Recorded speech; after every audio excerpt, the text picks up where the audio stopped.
Belisarius Cawl, Archmagos Dominus of the Adeptus Mechanicus, who is now 10,000 years old. He is one of the ruling lords of the priesthood of Mars. Cawl played a key role in the events of the 13th Black Crusade, the Celestinian Crusade, and the Terran Crusade. Alongside Ivrain, he resurrected Primarch Robut Guilliman, who became the Lord Regent of the Imperium. Additionally, Cawl is responsible for the creation of the Primaris Space Marines, numerous new Imperial technologies in the field of weaponry, and the triumphant success of the Indomitus Crusade. Now we will tell you more about him, and you will understand why he can be called one of the greatest servants of mankind. Bounding into battle on numerous metallic legs, Belisarius Cawl is a nightmarish amalgam of flesh and machine beneath the red robes of Mars. Millennia of excessive self-enhancement have turned Cawl into a grotesque being, whose outlandish body towers several times higher than an ordinary human. The Archmagos Dominus can unleash firepower capable of destroying tanks, while panicked retaliatory fire bounces off a humming power field. Many of Cawl's appendages end in glowing synergistic weaponry, piston-driven claws, and dangerous armaments capable of prying open a tank like a tin can. Beneath his hood lie unified ocular lenses, whose insect-like gaze mercilessly identifies every weakness of his prey. Cawl, being a master of diverse binary code of lingua technis, can breathe new life into the machine's spirit or stop its reactor heart with a single phrase. His greedy grasp reaches for any secret, and anyone who tries to deprive Cawl of his coveted prize soon finds themselves reduced to hot ash, scattered by the wind. Archmagos Dominus Belisarius Cawl remembers the times of the Horus heresy, although it is unknown how he managed to live so long. Even the most advanced rejuvenation and augmentative systems cannot normally sustain the organic human mind over such a long period. The tech priest served Mars and the machine god in the capacity of Forge Lord and Lexico Arcanus, but his true mastery is revealed in his role as a Magos Biologis. It can be said with a clear conscience that the ancient Archmagos Dominus has forgotten more knowledge, especially regarding genetics, than the most gifted scientists could ever hope to grasp. Cawl was born on Mars at the beginning of the 31st millennium. He was created in the birthing facilities of Xanthiterra, controlled by Magos Biologis Hamareth. Like most Martian children, he was vat-born, and at the time of his birth already was physically and mentally a young adolescent.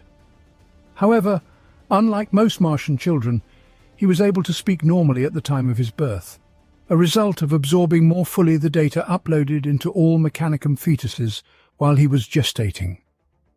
The first confirmed appearance of Cawl in Imperial history occurred during the Horus heresy, when he was a tech acolyte on the Mechanicum world of Trisolian A4 in the Trisolian system. He was trained under the Magos Domina Hester Aspertia Sigma Sigma, who considered himself an expert in the art of soul fusion. Essentially, this was nothing more than the digital duplication of the mind and personality of another being, with the ability to merge them with others using cybernetic implants. At that time, Cawl's best friend and closest companion was his fellow tech priest, Friedrich Adam Ship Kuvo. Belisarius was the only student mastering the technology of soul fusion. He revered the Emperor as the Omnicia, according to the theological stance of the Orthodox Mechanicum, yet he disagreed with most of the other organizational dogmas. Cawl believed that the true pursuit of knowledge lay in the striving for new technologies, rather than the ritualized and mindless maintenance of the Imperium's existing technological base. The tech priest believed in the superiority of the human form, as taught by the Emperor, and rejected many of the conspicuous cybernetic modifications commonly employed by other tech priests. Nevertheless, at the same time, the young Cawl secretly subjected his brain to forbidden surgical enhancements to augment his mental capabilities. During the attack on the Trisolian system by traitor forces led by Horus himself, Cawl was betrayed when his mistress Hester Aspertia Sigma Sigma defected to the service of the War Master. The sight of the chaos-corrupted Primarch filled Belisarius with disgust, but he feigned subservience to the ruinous power's servants to survive. Later, in the battle to reclaim control over Trisolian A4, Cawl and Friedrich Adam Ship Cuveau managed to kill Aspertia Sigma for her betrayal, after which they fled from the system. Before escaping, Belisarius fused his own mind with the intellectual core of Aspertia Sigma, thus acquiring her mastery in soul fusion and cloning. Cawl and Friedrich managed to escape from the Trisolian system and find refuge on Terra, where Cawl had been recalled under a pretext by Ezekiel Sedain, the brilliant geneticist and the second director of the biotechnical division, whose main task was creating and improving the genetic lines of the Legiones Astartes. In reality, Sedain was so old that even rejuvenation treatments were no longer extending his life. Desperate to achieve immortality so that he could continue his work for the Emperor, Sedain simply wanted Cawl's knowledge of cloning and soul merging, in the belief that if his psyche was added to Cawl's mind, his personality would re-emerge as the dominant one. To this end, he ordered his servant named Altrix Herminia to shoot Friedrich. The geneticist promised to restore the life of Cawl's companion if the tech priest agreed to use the soul fusion technology to merge their consciousnesses within Belisarius's body. In this way, Sedain would be able to live forever. However, after the completion of the fusion procedure within the shared consciousness of the geneticist and the tech priest, the personality of Cawl, rather than that of Sedain, ultimately prevailed. Upon awakening, Cawl experienced the old memories of the geneticist of how he first encountered the Emperor of Mankind during the early stages of the Unification Wars. When the Emperor saw the geneticist, he addressed him as Belisarius Cawl and not as Sedain. Thanks to his powerful psychic abilities, he foresaw the ultimate fate of Sedain hundreds of years before it transpired. In these memories, the Emperor explained to the Cawl of the future that it was the tech priest's responsibility to continue his work. Cawl must not cease his efforts, even when he believes he has betrayed everything the Emperor fought for. The very thought of betraying the Emperor horrified the young Belisarius. Following the conclusion of the Horus Heresy, Robert Guilliman, who had become the first Lord Commander of the Imperium, ordered Cawl to accomplish two things should the Primarch fall. The first was the creation of a set of life-sustaining armor known as the Armor of Fate. The other was the preservation of the Emperor's sword, the blade given to Guilliman by the Master of Mankind himself, and which contained a fragment of his divine power. Cawl's expertise in genetics, which he acquired after the soul fusion with merger, alongside the purest genetic material within a device known as the Sang Primus Portum, enabled Cawl to successfully create the Primaris Space Marines and establish the Ultima founding in the year 999 of the 41st millennium. This achievement marked the culmination of his 10,000-year endeavor to perfect the Emperor's creation. However, over the course of the intervening 10 millennia, Cawl had profoundly changed. The tech priest, who once despised the extensive cybernetic augmentations used by other tech adepts, began slowly altering his body, and eventually Belisarius became more machine than man. He began to combine more psyches within his own cybernetic intelligence core, using the soul-merging technology. Ultimately, the Archmagos transformed into an entity composed of an intricate weave of souls, rather than a coalition of minds. Additionally, Cawl began to lose his memory as he was forced to purge his intelligence core of data approximately every 500 standard years due to its limited capacity. Despite the memory loss, Cawl underwent mind-wiping twice, not to mention frequent data purges. He remains a tech savant, a genius at the forefront of whatever field to which he turns his mind. Even within the ranks of the Adeptus Mechanicus, where artificial devices extraordinarily enhance intellectual abilities and extend lifespans, such a level of knowledge in various disciplines is exceptionally rare. The priesthood of Mars bestows such individuals with the title of the prime conduits of the Omnicia, or Dominatus Dominus, Master of Masters. Among all currently living holders of such a title, Cawl is the most active in his endeavors. Cawl dedicates himself to a multitude of projects, his mind leaping from the construction of Mars' largest macromag cannon to perfecting his stasis fieldwork, or to the endless experiments he conducts within his city-sized laboratories housed in Mars' extensive underground complexes. Most of these undertakings are carried out in secret. Belisarius has so many parallel projects that he had to create his own independent minds to monitor them and hide them from the countless enemies. Deep within sealed vaults, countless experiments await the scrutinizing gaze of Cawl's multifaceted servo eyes. Upon reloading some of his stored memories, the ancient tech priest becomes distracted. Thus, it often takes several solar decades for him to recover within his own stasis crypts. Nevertheless, such prolonged periods of inactivity inspire Cawl to once again embark on the quest for knowledge.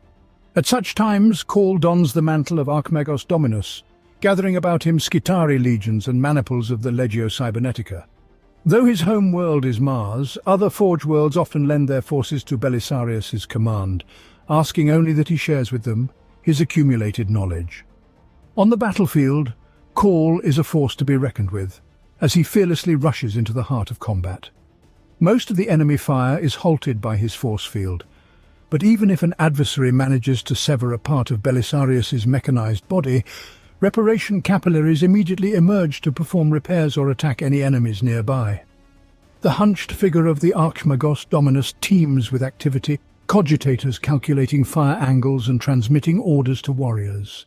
The tech priest himself remains serene even at the center of raging battle, simultaneously assessing threats, predicting enemy attacks and calculating the chances of victory.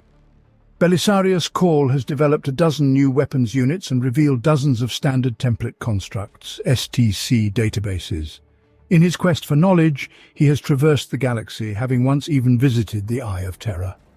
Malfunctions, erasures and jumbled bibelots have left vast holes in Cawl's ancient memories, but what remains fills vaulted halls the size of a battle cruiser. There are mountains of information and compiled binary code scripts from hundreds of Xenos races, which the Archmagos had a hand in exterminating, to schematics of parts from extraordinary machines lost since the age of technology. There is nothing like this repository of knowledge, where one can find anything from galactic censuses of the Great Crusade era to research works on communication problems after the formation of the Great Rift. This information cache is so extensive that even after 10,000 years, Cawl cannot recall how much of the recovered data it holds. Even despite his recent great achievement, the successful creation of the Primaris Space Marines and the execution of the Ultima founding, Archmagos Cawl believed that he was now engaged in even more important experiments. During the 13th Black Crusade, in the year 999 of the 41st millennium, Cawl, who commanded the Arch Mechanicus Iron Revenant and a large Mechanicus fleet, including Skitari warriors and powerful Cataphron battle servitors, directed them to the world of Eriad VI, was guided by the Eldari Harlequin Shadowseer Silandri Veilwalker. This planet had formerly been an Imperial Navy base, abandoned during the Fourth Black Crusade in the 32nd millennium. The Imperials were unaware that Eriad VI was also a Necron tomb world. After battling the Orcs, who were attracted by the prospect of fighting a mighty Mechanicus fleet on a deserted world, Cawl discovered an ancient Necron artifact. He also learned more about the nature of the Cadian pylons that had been originally built by the Necrons to contain breaches from the Immaterium, particularly the Eye of Terror, into real space.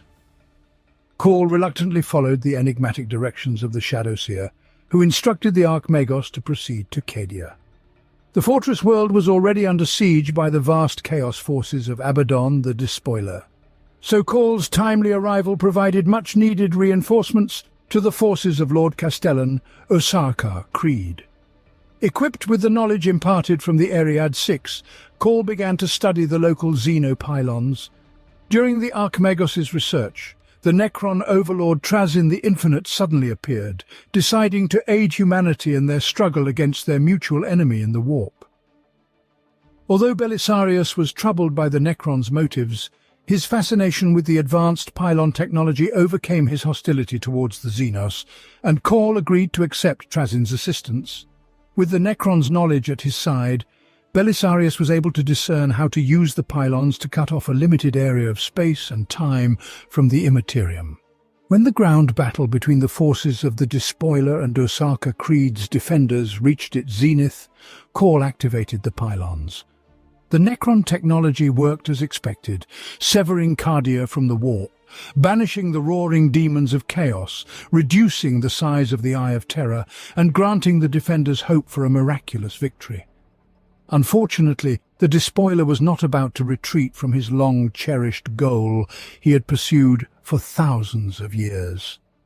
The far-seeing Abaddon utilized the damaged Blackstone fortress of Will of Eternity, whose systems had been previously disabled by the Imperial Fist's Phalanx Star Fort, and hurled it onto the surface of Cardia like an artificial asteroid. With colossal force, the kinetic strike obliterated what remained of the planet's defenses, which were immediately engulfed by the rapidly expanding Eye of Terror. Lord Castellan Creed issued the order for the evacuation from the dying world. The surviving Imperials on Cadia were led by Cawl, St. Celestine, Inquisitor Katarina Greyfax, and Marshal Marius Amalrich of the Black Templars. These forces, which came to be known as the Celestinian Crusade, utilized the Void ships at their disposal, including the Iron Revenant, and saved 3 million people from Cadia. Due to the boiling instability and the warp in the region of the Cadian Gate, entering the webway was impossible, so the Imperial fleet had to flee through the entire Cadian system at sublight speeds. With Chaos war fleets on their tail, the largest and most powerful capital ship of the Imperials, the Iron Revenant of Cawl, heroically sacrificed itself in battle against Abaddon's flagship, the Vengeful Spirit, so that the remaining part of the Celestinian Crusade could reach Clysus, the nearest icy moon of the world, Casa Holm. The Iron Revenant's loss was not in vain, as the arrival of the Inari, emerging from a hidden webway portal on Clysus, saved the surviving Celestinians from chaos and the harsh Arctic conditions. Despite the loss of their flagship, Cawl managed to salvage its most valuable cargo, the armor of fate necessary for the resurrection of the Primarch Robut Gilliman. The Eldari guided the Celestinians through the webway to the realm of Ultramar on the eastern fringes of the galaxy, though this region was also a target of fierce assault by the forces of the Despoiler. Despite initial suspicion, the Ultramarines delivered the Celestinians to Macragge. In the fortress of Hera, Cawl finally revealed the nature of the artifacts from his auto-reliquary. He proclaimed that they were intended to save the Primarch Robut Gilliman from the mortal wound that had trapped him in stasis for 10,000 years. Despite a powerful assault on the local Primarch's shrine by the forces of Chaos, Cawl continued working with Ivrain to resurrect the Primarch. After Gilliman was released from stasis, he expelled the invaders from Ultramar and decided to journey to Terra through warp anomalies raging across the galaxy, the likes of which had not been seen since the Horus Heresy. Cawl joined the Primarch, his technological expertise and combat abilities assisting the Imperial forces of the Crusade in overcoming all obstacles and threats posed by the warp rift, known as the Maelstrom. Escaping from confinement in the Blackstone fortress held by the Red Corsairs, the survivors reached the Sol system via the webway and arrived in the Sol system at Luna. After being rescued by the fallen angel Cypher and the remains of the Harlequins, Cawl was one of the few Imperials to survive both the Celestinian and the Terran Crusades. The remaining forces of the Crusade helped defeat the Thousand Sons Traitor Legion and the demonic Primarch Magnus, the Red on the Luna, and then Cawl and his allies finally arrived at the Imperial Palace on Terra. There, before the Eternity Gate of the Inner Palace, which led to the Emperor's throne room where Gilliman met his father for the first time in 10,000 years, Cawl spoke to his Mechanicus colleagues and the Primarch himself. His words were shrouded in mystery. Archmagos mentioned some secret agreements on the Red Planet and long work finally nearing completion. Satisfied, Cawl left Gilliman and returned to his forge on Mars to oversee the completion of the projects. Essentially, Cawl's work on Mars was nothing less than an attempt to improve upon the creation of the Emperor himself. For 10 standard millennia, Archmagos Dominus had been striving to accomplish another task given to him by Primarch Robut Gilliman, before he was mortally wounded by the demonic Primarch Fulgrim, who had followed the heresy of Horus, the creation of a new legion of superhuman warriors. In the time after the Terran Crusade, the Imperium was on the brink of collapse as chaos threatened to utterly destroy it, but Cawl managed to finish his project. The Primaris Space Marines were a new generation of superhuman warriors that Cawl had been developing on Mars for 10,000 years. The starting point for the new Astartes development was the genetic template of the Space Marines that the Emperor had originally created for his Great Crusade. The Primaris Space Marines are larger, stronger, and faster than regular Astartes. They were forged during the so-called Ultima founding in the year 999 of the 41st millennium, as new heroes for the darkest age in the history of the Imperium of Man. These warriors are the next step in the evolution of the Emperor's Angels of Death, a timely reinforcement for the Emperor's army.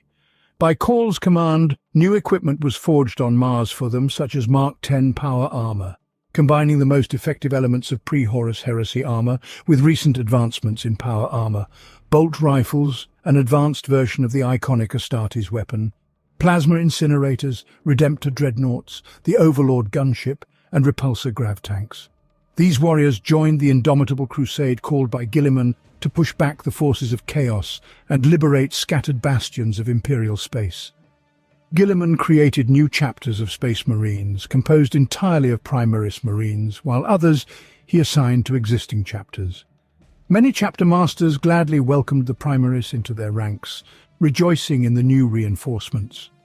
Others, however, view them with suspicion or open hostility, believing that mere mortals should never interfere with the Emperor's work.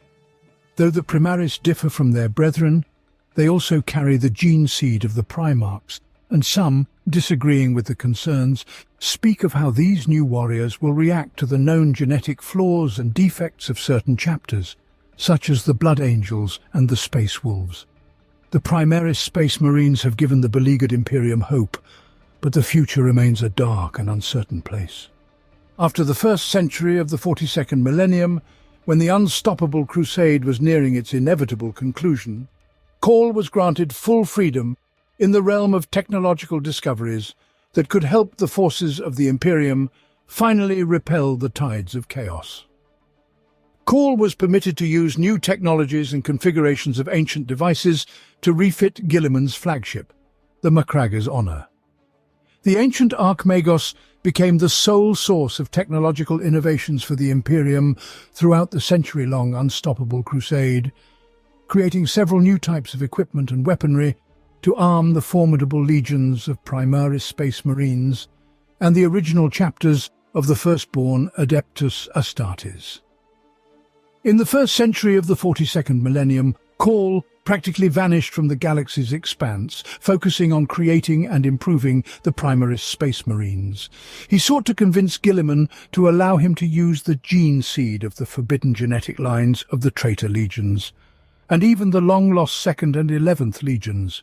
However, the Primarch responded to Cawl with a categorical rejection and ordered the Archmagos to cease further investigation in this direction, although he knew that Belisarius would likely begin working independently with legal lines.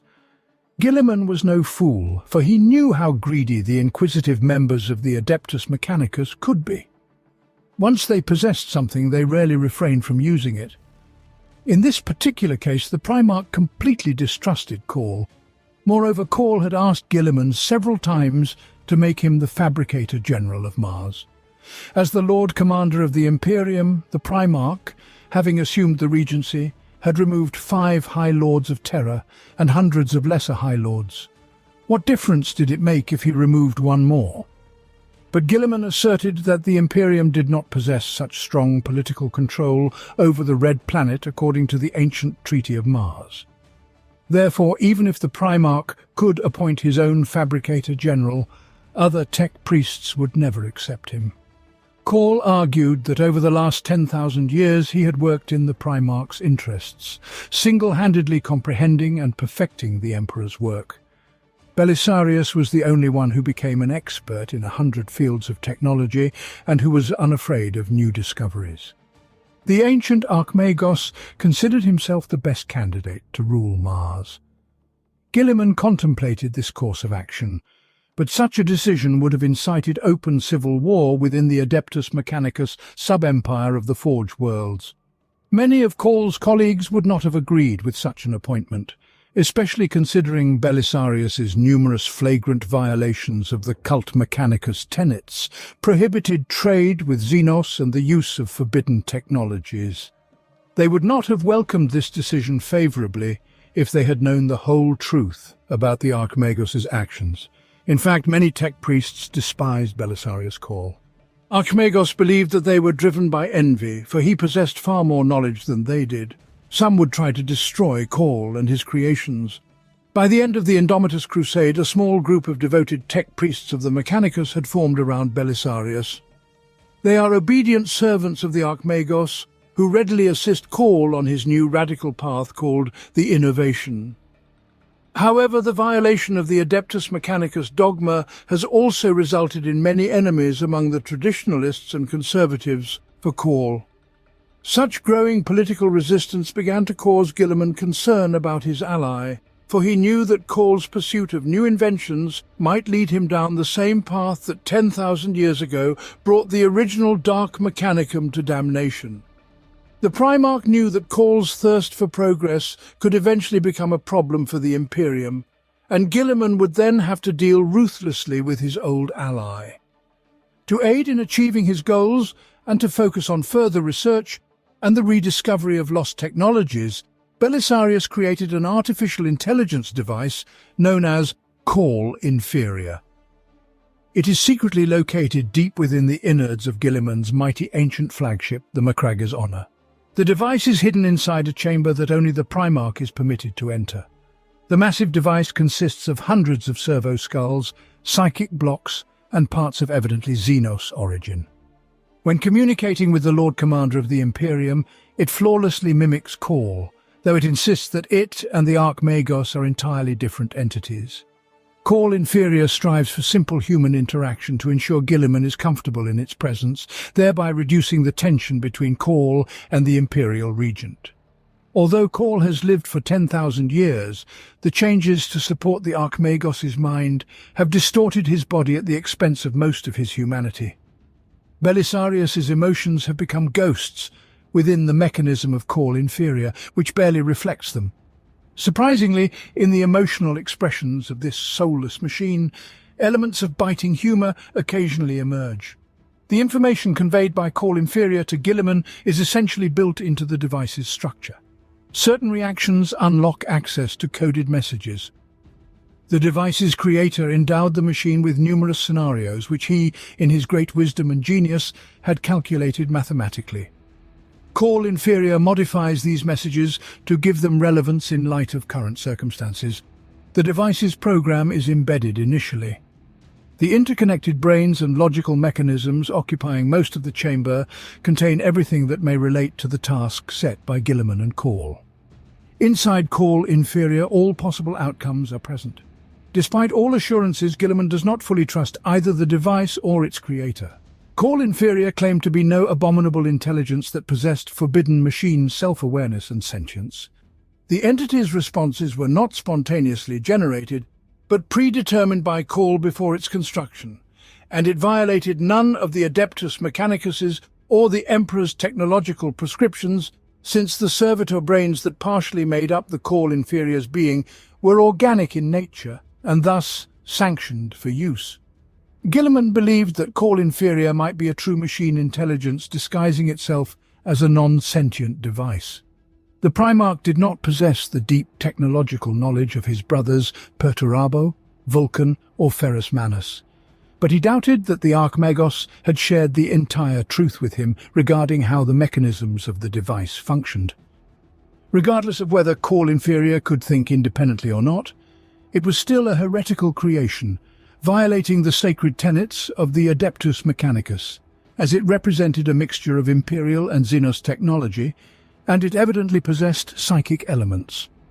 Its existence, regardless of the benefits it provided, was yet another sign that Cawl required careful supervision to ensure he did not fall into true heresy.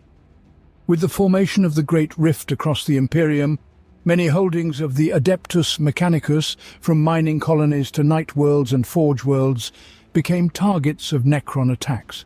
The massive influx of chaos energies released by the birth of the Rift triggered anti-warp protocols on every Necron Forge world, and creations that had lain dormant for entire epochs sprang into motion once more. The infamous technomandrites of Magistrak, who had been overthrown by the Necrontyr in the distant past, returned with a fierce thirst for vengeance and a desire to reclaim power over other Necron dynasties. Despite the numerous theories that had been constructed, no one understood the reason for the Necrons' attacks on the Forge World's territories, not even the Archmagos Belisarius Cawl. Panic began to spread among the tech priests, for in addition to the enemies besieging them from without, the chaos wave born from the emergence of the Rift and the Xenos, the Necrons posed an internal threat as well. Both sides sought deposits of the strange material capable of manipulating the warp, Blackstone. It was from this material that the Cadian pylons were made. The Mechanicus had constructed numerous fortresses on deposits of this precious resource, and many strongholds found themselves on Necron tomb worlds during the awakening of their inhabitants from their slumber. Belisarius Cawl sought a way to close the Great Rift and thus dispatched his agents across the galaxy, the armies of Mars and the House Tyrannus, in an attempt to tackle the growing threat. Hundreds of battles had already been fought, and more Forge worlds were being drawn into the conflict, sending aid to their desperate brethren. Even those tech priests, who began to grasp the seriousness of the situation, were reluctant to respond to the call for help from their Imperial allies in the fight against the Necrons, fearing they might be branded as heretics. The birth of the Great Rift, which split the galaxy in two at the dawn of the Indomitus era, reactivated an ancient Necron warp beacon known as the Pharos, located on the world of Sotha in the Ultima Segmentum.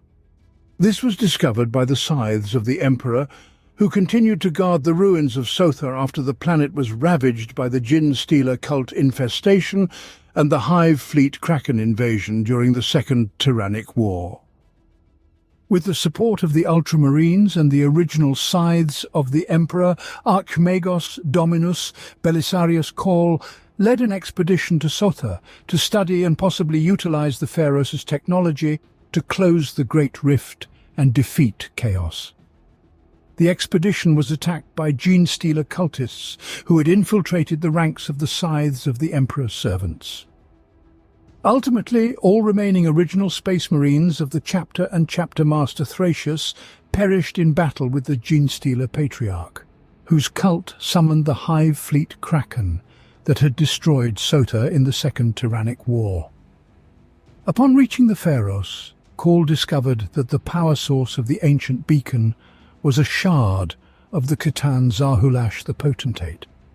He forged a deal with the alien star god. Zahulash agreed to destroy the device by extracting its heart through the creation of a devastating miniature singularity. In return, Cawl was to free the Khitan shard from the restraints of the Necrodermis and create a portal so that the star god could finally leave Sotha.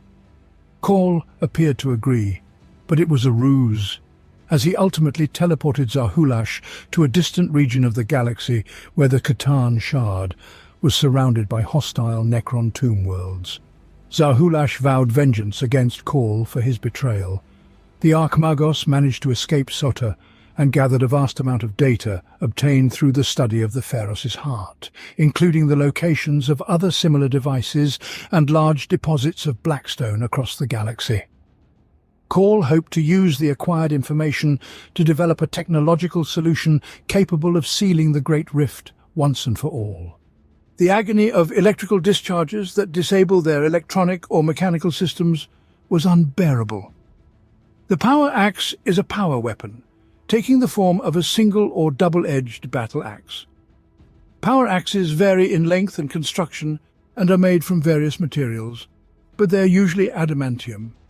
When the power field, which is typically controlled by a mechanism on the handle, is activated, the blade is surrounded by a lethal corona of destructive energy. This field allows the blade to cut through flesh, bone, and most types of armor with equal ease, making the power axe an extremely effective weapon for close combat. Hissing and slithering like a nest of mechanical snakes, the mechadendrite hive engulfs the foe in dozens of steel tendrils. Lashing, stabbing and throttling, the mass of mechadendrites bloodily disassembles its victims with horrific speed. The tech priests of the Adeptus Mechanicus take the evaluation and employment of battlefield resources very seriously. So much so that many continue this work even after death, in the form of servo skulls designed for tactical analysis. Streams of binaric code relay information about the enemy's weaknesses and strengths in battle to their masters. Considered essential by many lesser tech priests, the refractor field distorts the image of the wearer with a shimmering cloak of gravitic energy. Incoming attacks that strike the field will be refracted into multispectral electromagnetic bursts that dissipate harmlessly. The field, although less reliable than that generated by a Rosarius, can stop even the most powerful directed energy attacks, such as lascannon and plasma gun fire. No matter how Archmagos's later life turned out, it is safe to say that he did more for the Imperium than any other living mortal. His motives are sometimes obscure, but there is a recurring theme, a love for humanity and a desire to free it from the shackles of ruinous powers. If Cawl succeeds, then he is a man for whom the dark gods will no longer rule the galaxy over the human race. It remains to be seen whether Belisarius Cawl has the fortitude.